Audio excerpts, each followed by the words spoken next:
વડોદરા શહેરના આજવા રોડ કમલાનગર તળાવ નજીક રેસર મોટરસાયકલ પર જોખમી સ્ટન્ટ કરી અન્ય રાહદારીના જીવ જોખમાય તે રીતે રેસર બાઇક હંકારતા નબીરાઓની બાપોદ પોલીસે ધરપકડ કરી છે।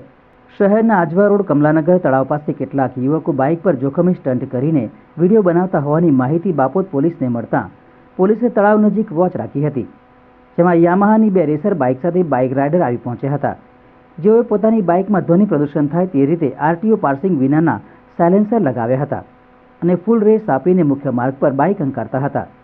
બાપોદ પોલીસે બંને નબીરાને અટકાવીને પૂછપરછ કરતા સ્વપ્નિલ ચતુરભાઈ રોહિત રહેવાસી Shivshakti society new IPCL road Gorwa તેમજ અમરજીત અશરફી સહાની રહેવાસી શ્રીજી આશ્રય કમલાનગર તળાવ પાસે વડોદરા હોવાનું જાણવા મળ્યું હતું।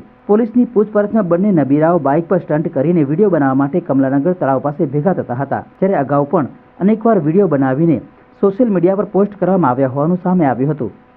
બાપોદ પોલીસે બંને સ્ટંટબાજ નબીરાઓની ધરપકડ કરીને કાયદેસરની કાર્યવાહી હાથ ધરી છે।